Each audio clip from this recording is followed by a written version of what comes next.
क्या LTP calculator use करके क्या हम लोग सच में प्रॉफिटेबल ट्रेडर बन सकते हैं? बहुत सारे लोगों के मन में डाउट आता है कि एलटीपी कैलकुलेटर यूज कर रहे हैं लेकिन उस तरीके का रिजल्ट हम लोगों को नहीं दिखाई दे रहा, या फिर कंफ्यूजन हो सकता है कि एलटीपी कैलकुलेटर से ट्रेडिंग करनी चाहिए या फिर कोई ट्रेडिंग सेटअप फॉलो करना चाहिए, एलटीपी कैलकुलेटर को लेकर के उससे ट्रेडिंग करे तो प्रॉफिट बनेगा या नहीं बनेगा।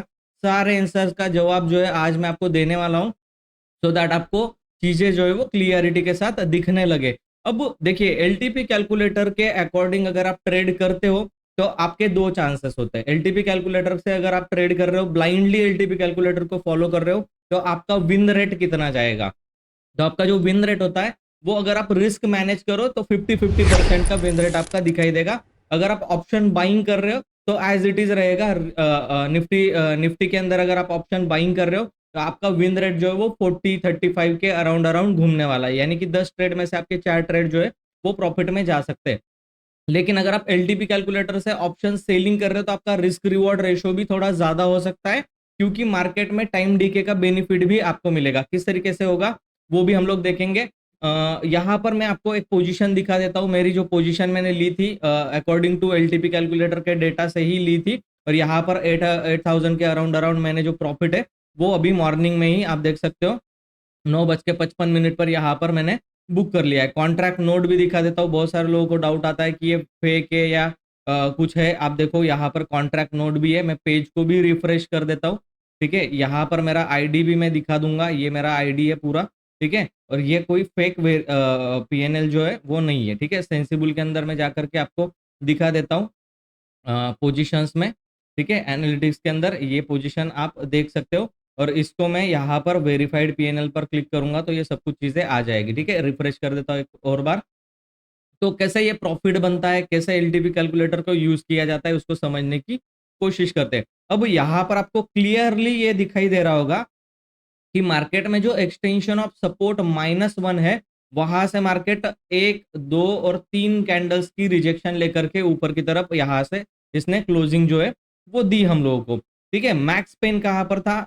यहाँ कहीं पर हम लोगों को मैक्स पेन जो है वो दिखाई दे रहा है। मतलब निफ्टी मैक्सिमम 23,900 या फिर 880 के पास नीचे आ सकता है। ये हम लोगों को सारी चीजें दिखाई दे रही है मॉर्निंग में ही। अब सेटअप इसके अंदर क्या क्या यूज होगा? एक्सटेंशन ऑफ सपोर्ट -1 पे, इसका मतलब हम लोग बुलिश व्यू रखेंगे, बाइंग का सोचेंगे, क्योंकि यहाँ पर निफ्टी जो है वो स्लाइडली बुलिश बता रहा है हम लोगों को। अब एंट्री, एग्जिट, स्टॉप लॉस कैसे प्लान करना है उस चीज के बारे में देख लेते हैं। ठीक है, अगर आपको कोई भी सेटअप यूज करना है, ठीक है, जैसे मैं अपने मास्टर ट्रेडर प्रोग्राम में सेटअप के बारे में बहुत अच्छी तरीके से एक्सप्लेन किया है मैंने, तो उस सेटअप में ये बताया गया है कि कैसे आप अपने विनिंग रेट को, प्रोबेबिलिटी को इंक्रीज कर सकते हो। जैसे एलटीपी कैलकुलेटर अगर आप यूज कर रहे हो तो आपका विन रेट 50% मान लेते हैं, तो उसके साथ अगर आप एक्स्ट्रा की कोई चीजें यूज कर रहे हो, इसका मतलब आपका विन रेट जो है वो बढ़ने वाला है। एलटीपी कैलकुलेटर प्लस हमारा टेक्निकल एनालिसिस। ठीक है, थोड़ा सा टेक्निकल एनालिसिस करना बहुत ज्यादा इंपॉर्टेंट है, और कुछ चीजें यूज करना बहुत ज्यादा इंपॉर्टेंट है।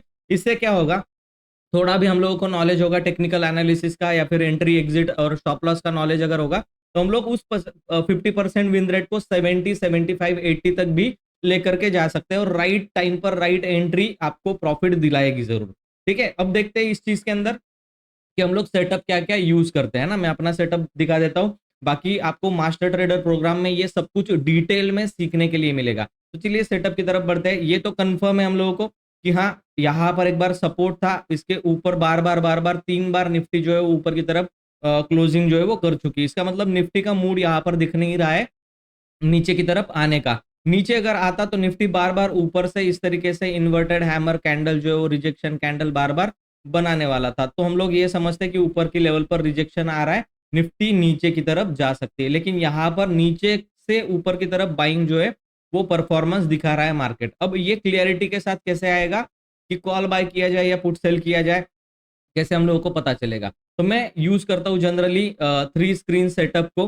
ठीक है, क्या है 3 स्क्रीन सेटअप, अभी डिटेल में देखते हैं। अब यहाँ पर आप देख सकते हो कि मैंने 5 मिनट के टाइम फ्रेम पर निफ्टी को लगाया। इसको मैं कन्वर्ट कर लेता हूँ अर्ली एंट्री के लिए, जल्दी एंट्री के लिए 3 मिनट के टाइम फ्रेम पर, क्योंकि मुझे एंट्री जो है वो स्नाइपर एंट्री लेनी पड़ेगी, है ना, क्विक एंट्री प्लान करनी पड़ेगी, जिससे मेरा स्टॉप लॉस जो है वो छोटा हो जाएगा और मोमेंटम में मैं प्रॉफिट जो है वो बना लूंगा। ठीक है, अब मैंने तीनों चार्ट के अंदर जो है वो 3 मिनट का टाइम फ्रेम यहाँ पर सेट कर दिया। अब यहाँ पर आप देखो, इसके अंदर हम लोगों ने निफ्टी लगाया है, यहाँ पर आपको निफ्टी दिखाई दे रहा है, ये निफ्टी का कॉल है और ये निफ्टी का पुट है। सिंपल हम लोगों ने एट द मनी का 22,950 का कॉल और पुट लगा दिया। जब मार्केट कहाँ पर था, मार्केट यहाँ पर सपोर्ट ले रहा, बार बार ये ऊपर की तरफ आपको निफ्टी 3 मिनट के टाइम फ्रेम पर जाता हुआ दिखाई दे रहा है और एलटीपी कैलकुलेटर में भी क्लियरिटी के साथ वो दिख रहा है, चीजें सब कुछ क्लियर है। ठीक है, अब मास्टर ट्रेडर प्रोग्राम में कुछ इंडिकेटर्स भी सिखाए गए हैं जो कि आर्टिफिशियल इंटेलिजेंस का यूज करके हम लोगों ने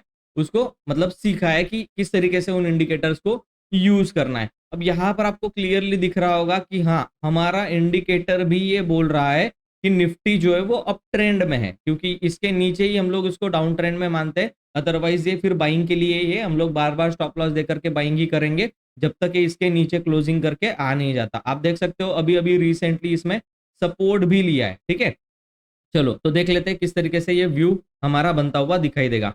अब हम लोगों ने लगा लिया है धन के चार्ट के ऊपर ये सारी चीजें, और यहाँ पर मैंने कुछ सेटिंग की है मूविंग एवरेज एक्सपोनेंशियल की, तो उसके इसका सपोर्ट लेते हुए हम लोगों को दिखाई दे रहा है। अब यहाँ पर स्नाइपर एंट्री बनेगी तो किस तरीके से बन पाएगी हम लोग देखते हैं 3 मिनट के टाइम फ्रेम पर। तो यहाँ पर आप देखो किस तरीके से मार्केट में ये मूवमेंट चला, मैं आपको थोड़ा सा क्लियर दिखा देता हूँ। यहाँ पर आप देख सकते हो कॉल जो है वो नीचे की तरफ आ रहा था। ठीक है, लगभग लगभग कल की क्लोजिंग के पास जो है वो कॉल आ चुका था 950 का, लेकिन इसने फिर से एक बड़ा सा मूवमेंट दिया, उसके बाद फिर एक रिजेक्शन लिया और ये मूविंग एवरेज के नीचे फिर क्लोजिंग नहीं दे रहा है। ठीक है, मूविंग एवरेज के नीचे क्लोजिंग नहीं दे रहा है। आपको दिखाई दे रहा होगा कि यहाँ इसका पहला लो बना, देन ये गिरा नीचे की तरफ, फिर यहाँ पर एक लो बना और फिर ये ऊपर की तरफ जा रहा है। ये आपका स्नाइपर एंट्री का पॉइंट हो गया। ठीक है, क्योंकि ये रिजेक्शन नीचे से ऊपर की तरफ आया है, नीचे से ऊपर की तरफ, यानी कि यहाँ पर एंट्री बनेगी और यहाँ पर हमारा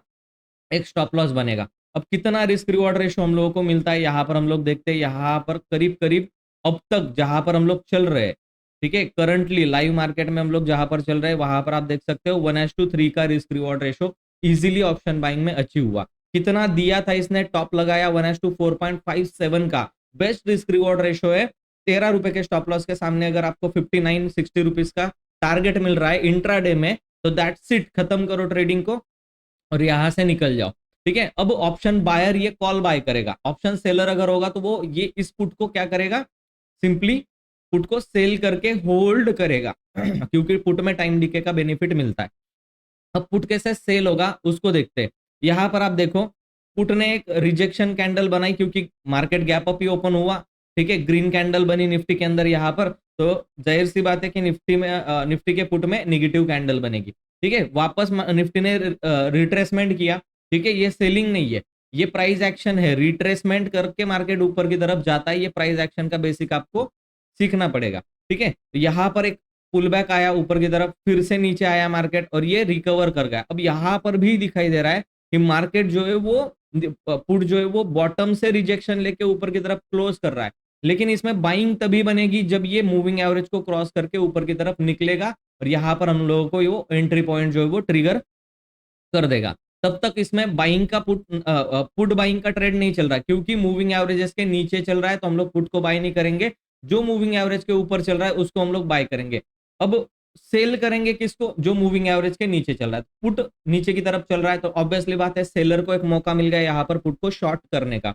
अब पुट को शॉर्ट करना है, स्नाइपर एंट्री कैसे बनेगी, इसमें लॉजिक ये काम कर रहा है कि बॉटम से रिजेक्शन लेके ऊपर की तरफ जा रहा है और ऊपर क्रॉस कर नहीं पा रहा, इसका मतलब निगेटिव है। नीचे की तरफ रेड कैंडल बनाई, तुरंत आपकी यहाँ पर एंट्री हो जानी चाहिए और एक एसएल यहाँ पर आप 14 रुपए का प्लान कर लो कि भाई जैसे ही ये यहाँ से स्ट्रगल करके ऊपर की तरफ निकलेगा, हमारा एग्जिट जो है एसएल जो है यहाँ पर हम लोगों को देना पड़ेगा। तो एसएल प्लान कर लो, यहाँ पर आपने एसएल रखा और ये ट्रेड जो है वो अभी भी चल रहा है क्योंकि मूविंग एवरेज को क्रॉस ओवर किया ही नहीं। तो कितना रिस्क रिवॉर्ड रेशो मिला, आप देखो ऑप्शन बायर से ज्यादा सेलर को रिस्क रिवॉर्ड रेशो मिल रहा है 1:5.64 का रिस्क रिवॉर्ड रेशो आपको यहाँ पर एट द मनी के कॉल और पुट में आपको पुट में देखने के लिए मिल रहा है। ठीक है, अब ये जब तक ऊपर की तरफ चल रहा है हम लोग पुट को क्या करेंगे, डेफिनेटली होल्ड करने वाले। पुट में से हम लोग तभी एग्जिट कर पाएंगे जब ये मूविंग एवरेज का क्रॉस ओवर इस तरीके से होकर के पुट ये प्राइस एक्शन ऊपर की तरफ नहीं बनाता, तब तक हम लोग पुट को होल्ड करने वाले। अब एलटीपी कैलकुलेटर का यूज क्या है, यहाँ पर एलटीपी कैलकुलेटर आपको टारगेट देता है। ऑप्शन बायर को जनरली टारगेट नहीं मिल पाता, उसको पता ही नहीं 100 का कॉल लिया है, 100 का पुट लिया है, उसको कहां पर निकालना है। ठीक है, 100 का आपने कॉल या पुट 100 की प्राइस पर बाय किया, लेकिन आपने स्टॉप लॉस रखा है 80 रुपीज 90 रुपीज के अराउंड, अराउंड 10 से 20 रुपए का आपने बीच में स्टॉप लॉस रखा है। लेकिन 100 का पुट कहां तक जाएगा ये हम लोगों को नहीं पता। 100 का पुट 200 जा सकता है, 300 400 भी जा सकता है, निकले कहां पर। तो उसके लिए आपको एलटीपी कैलकुलेटर का एक्सटेंशन ऑफ रेजिस्टेंस +1 तक का टारगेट आपको डेफिनेटली मिलने वाला है। तो आप देखो एक्सटेंशन ऑफ सपोर्ट से आपको एक बाइंग का ट्रेड मिला यहाँ पर, ठीक है, और वो आपको एक्सटेंशन ऑफ रेजिस्टेंस पे पहला टारगेट दिया, और अभी सेकंड टारगेट जो एक्सटेंशन ऑफ रेजिस्टेंस +1 पर मिल रहा है। यहाँ पर एक रिजेक्शन की लेवल है, हो सकता है मार्केट इसको भी ब्रेक करके चला जाए 24,100 तक, क्योंकि 24,000 एक बहुत ज्यादा इंपॉर्टेंट लेवल है। अगर हम लोग टेक्निकल एनालिसिस के एस्पेक्ट से अगर देखें इसको, तो 1 डे के टाइम फ्रेम पर हम लोग देखते हैं कि कंटिन्यूअस इतनी बड़ी कैंडल बनने के बाद भी मोमेंटम जो है वो कंटिन्यू हो रहा है। तो ये आपके लिए लर्निंग पॉइंट है। यहाँ पर मेरा एक रिजेक्शन लेवल था, ठीक है, रेजिस्टेंस था। अब देखो हमारे इंडिकेटर्स ने इसने प्लस जो है वो दिखाना शुरू कर दिया। अब एक बार ये ब्रेकआउट हो गया, इसका मतलब ये लेवल जो है अब सपोर्ट की तरह काम करने वाली है। ठीक है, मार्केट जब भी रिजेक्शन लेके नीचे आएगा यहाँ तक नीचे आ सकता है, और फिर से ये प्राइस एक्शन बना करके 24,500 600 700 इस तरीके की जो रैली है वो कर सकता है। अब वो करेगा नहीं करेगा वो बात की बात है, लेकिन हम लोगों को टारगेट किस तरीके से हम लोग डिसाइड कर सकते हैं कि भाई जैसे रिजेक्शन लेके यहाँ से फिर जा रहा होगा तो हम लोग बाय करेंगे, अपना स्टॉप लॉस जो है वो प्लान करेंगे और टारगेट को सेट करेंगे। कितना टारगेट हम लोगों को मिल रहा है निफ्टी के अंदर, 1:3 का रिस्क रिवॉर्ड रेशो हम लोग अचीव कर पा रहे हैं, क्योंकि नेक्स्ट रेजिस्टेंस फिर यहाँ पर हम लोगों को दिखाई दे रहा है। यहाँ से अगर उठाएंगे हम लोग तो यहाँ पर हमारा स्टॉप लॉस रहेगा और ये हमारा टारगेट जो है वो प्लान हो जाता है। तो आपको 3 चीजें सबसे ज्यादा इंपॉर्टेंट होती है, एंट्री पॉइंट, स्टॉप लॉस कहां पर रखे और टारगेट कहां पर है। एग्जिट, एंट्री तो हम लोग कर लेते हैं, बहुत सारे लोग एग्जिट ही नहीं कर पाते, इसलिए आपका ये प्रॉब्लम जो है वो सॉल्व होना जरूरी है। क्योंकि आप एंट्री कर लोगे आपको पता नहीं चलेगा ऑप्शन बाइंग के अंदर कि कहां तक होल्ड करे। ऑप्शन सेलिंग में बड़ा क्लियर होता है कि अगर मैंने 100 का कॉल या पुट बेचा है तो ज्यादा से ज्यादा 0 होगा, मुझे 100 पॉइंट मिल लेंगे, मेरा टारगेट है 100 पॉइंट। मुझे बस ऊपर का रिस्क मैनेज करना है कि मैंने 100 पे सेल किया है तो 110 120 का मेरा स्टॉप लॉस होना चाहिए, उससे ज्यादा का लॉस मैं नहीं दूंगा। तो ये ऑप्शन सेलर के माइंड में क्लियर होता है, ज्यादा से ज्यादा मेरा पुट क्या हो जाएगा, 0 हो जाएगा। मैं वहां पर उसमें 100 पे सेल करूंगा और 20 रुपए पर 30 रुपए पर मैं उसको एग्जिट कर लूंगा। जैसे मैंने यहाँ पर एग्जिट कर लिया, ये मैंने पुट एक सेल किया था, यहाँ पर आप देखो पुट सेल किया था, उसके अंदर 19,000 का प्रॉफिट है, 26 रुपए का ये आ चुका है। ठीक है, यहाँ पर एक पुट के बाइंग के अंदर एक्चुअल में ये स्ट्रैटेजी थी। ठीक है, मैं स्ट्रैटेजी से काम करता हूँ और ट्रेंडिंग मार्केट में उसको कन्वर्ट कर लेता हूँ डायरेक्शनल की तरफ। तो आपको भी इस तरीके की स्ट्रैटेजी सीखनी है तो आपके सामने जो आ रहा है मास्टर ट्रेडर प्रोग्राम, आप उसको यूज कर सकते हो। ठीक है, और उसके अंदर एनरोल कर लो, एप्लीकेशन का लिंक डिस्क्रिप्शन बॉक्स में आपको मिल जाएगा, और कमेंट करके मुझे मुझे बताना कि ये पूरा एनालिसिस आपको यूजफुल लगा या नहीं लगा, इस तरीके के वीडियो में बनाऊं या नहीं बनाऊं, आप कमेंट करके मुझे जरूर बताना कि आपको क्या क्या सीखना है। मैं आपको यूट्यूब पर वो सारी चीजें सिखाने के लिए रेडी हूँ। बाकी इन डेप्थ नॉलेज अगर चाहिए तो आपको प्रोसेस बाय प्रोसेस जाना पड़ेगा, पहले क्या सीखना है, फिर बाद में इसको इम्प्लीमेंट कैसे करना है, फिर बाद में उसमें से प्रॉफिट कैसे निकालना है। ये पूरा स्टॉक मार्केट का प्रोसेस है, उस प्रोसेस को जब तक आप फॉलो नहीं करते आप प्रॉफिट में कभी आ नहीं सकते, क्योंकि ये मार्केट आपके लिए लॉस करने के लिए ही, रिटेल ट्रेडर के लिए बनाया गया है। इसलिए ज्यादातर लोग इसमें लॉसेस ही करते हैं, 90% ट्रेडर अभी भी लॉसेस के अंदर ये प्रॉफिट बहुत मुश्किल होता है होना। ठीक है, तो इस चीज को आपको समझो। बाकी डिस्क्रिप्शन बॉक्स में सारी लिंक मिल जाएगी, टेलीग्राम इंस्टाग्राम पर आप मुझे फॉलो कर सकते हो। फर्दर अपडेट्स के लिए चैनल में नए हो तो चैनल को सब्सक्राइब करके बेल आइकन के ऊपर प्रेस कर दो, ताकि ऐसे ही नॉलेजेबल वीडियोस आपको देखने के लिए मिलते रहे। चलिए मैं मिलता हूं आपको नेक्स्ट वीडियो में, तब तक के लिए गुड बाय।